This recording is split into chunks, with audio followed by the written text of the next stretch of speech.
অনেক ঘটনা ঘটে গেল তাণ্ডব সিনেমা নিয়ে। আপনারা জানেন যে তাণ্ডব শুটিং শেষ করে রাজশাহী থেকে অলরেডি ঢাকায় চলে আসছে। এখন ঢাকায় শুটিং করবে, এর আগেও ঢাকায় শুটিং করছে বলানিতে। আমরা একটা ক্লিপ দেখছিলাম, তাণ্ডবের অনেক ক্লিপ ভাইরাল হয়েছে, যেটা নিয়ে অনেক ধরনের আলোচনা সমালোচনা। কেউ বলে রাফিরা নিজেরা বের করছে, কেউ বলে বাইরের লোক বের করছে। আমি অবশ্য 100% গ্যারান্টি দিয়ে বলছি যে এটা প্রোডাকশন আমার নিজেই বের করছে। কারণ যে ধরনের শর্টগুলো দেখানো হয়েছে, যেগুলো শর্টগুলো আমরা দেখছি, এগুলা বাইরের লোক করতে পারে না, এত ক্লোজ থেকে বাইরের লোক নিতে পারে না। যাক, এটা হয়তো রাফির একটা স্টাইল রাফি করছে। ভাবছে যে তাণ্ডবের তো রিলিজ হতে বেশি দিন আর নাই, 1 মাসের মতো সময় মাত্র বাকি আছে। তো পাবলিসিটি করবে, সেটা পাবলিসিটি করার জন্য তাকে ইনভলভ থাকতে হয়। তো ডিরেক্টর যদি এখন পাবলিসিটি নিয়ে ব্যস্ত থাকে, তাহলে হয়তো দেখা গেল যে তার যে পোস্ট প্রোডাকশনের কাজগুলো আছে এগুলো তো তাকেই করতে হবে। এডিটিং, ব্যাকগ্রাউন্ড মিউজিক, তারপরে ভিজুয়াল ওয়ার্কস, সবগুলো তাকেই করতে হবে, তাকে ইনভলভ থাকতে হবে। আর অ্যাডের ব্যাপারে কোনো সময় পরিচালক ছাড়া অ্যাড করতে গেলে সেটা স্বাভাবিকভাবেই প্রবলেম হয়। সেই চিন্তা করে হয়তো বা রাফি সাহেব ভাবছে যে এক কাজ করি, এখন থেকে টুকটাক পাবলিসিটি শুরু করে দিই, যেন মানুষের মুখে মুখে থাকবে। আপনারা জানেন তাণ্ডবের এই সমস্ত ক্লিপ বেরোবার পর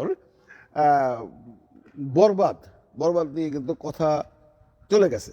হ্যাঁ, মোহাম্মদ কামরুজ্জামান পারভেজ লিখেছেন সৌদি আরব থেকে। থ্যাংক ইউ সৌদি আরব থেকে বলছেন, কাছ থেকে আসছেন নিশ্চয়ই। ধন্যবাদ আপনাকে কামরুজ্জামান সাহেব আমার সাথে যুক্ত হওয়ার জন্য। 1 সেকেন্ড, এই সেই ধন্যবাদ ইনতে কমাহিত কে ইয়ে কমার, সরি।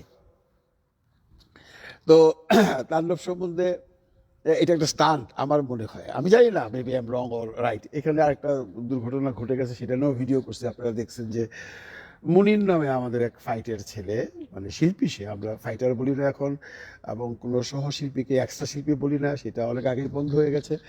আমরা বলি সবাই শিল্পী, যারা চলচ্চিত্রে স্ক্রিনে কাজ করেন। যে শিল্পীটা গাড়ির ড্রাইভারের কাজ করেন সেও শিল্পী, যদি সে শিল্পী সমিতির মেম্বার হয়।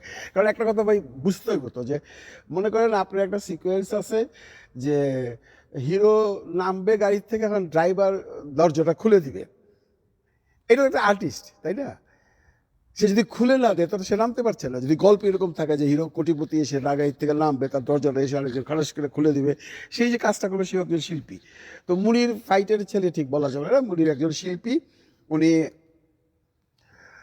ফিরোজ শেখ বলেছেন, ভালো আছেন ভাইয়া? জি ভাইয়া, জি ফিরোজ ভাই, খুব ভালো আছে আল্লাহর রহমতে, খুব ভালো আছে আপনাদের দোয়ায়।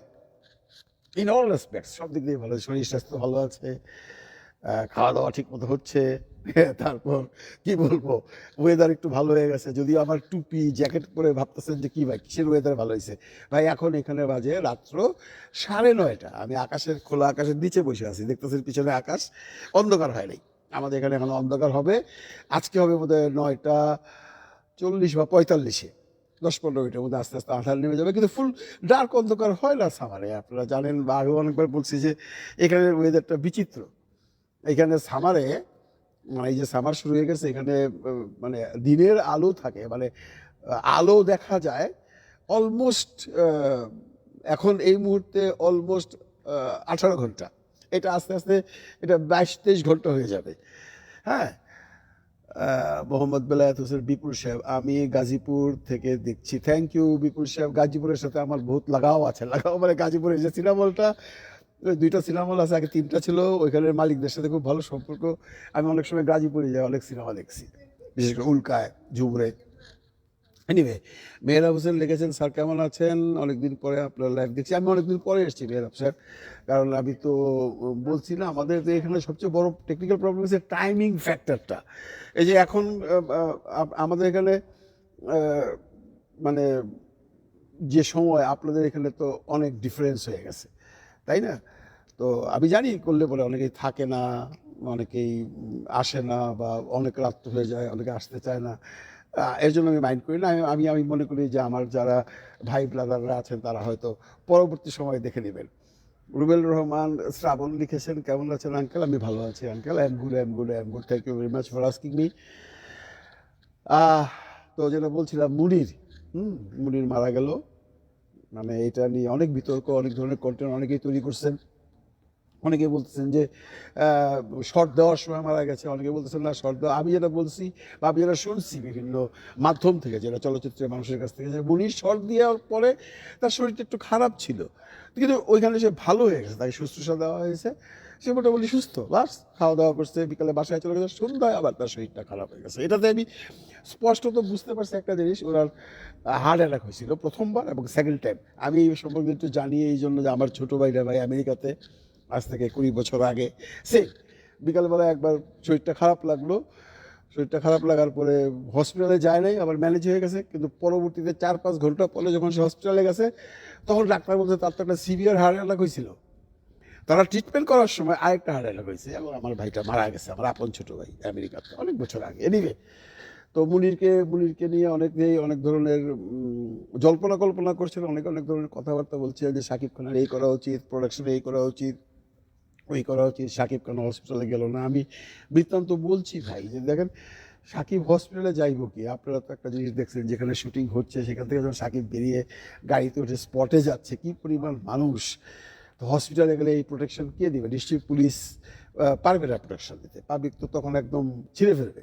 হয়তো এই কারণে সে যায় নাই, কিন্তু শাকিবকে আমি রিকোয়েস্ট করছি আমার একটা ব্লগের মাধ্যমে যে শাকিব তুমি যাও নাই ঠিক আছে, তোমার প্রবলেম আছে, বাট ইউ শুড হেল্প, তুমি এই ছেলেটাকে সাহায্য করা দরকার। আমি জানি না সে সাকিবের শট দেওয়ার সময় হয়েছে বা যার শট দেওয়ার সময় হয়েছে, সাকিবের শুটিংয়ের সময় তো হয়েছে, সাকিব তো 10 স্পটে ছিল।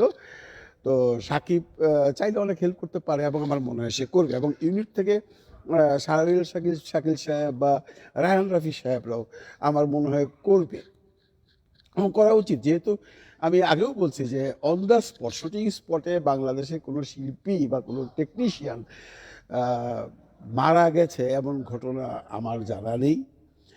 অনেকে কেউ যদি জানেন আমাকে বলবেন।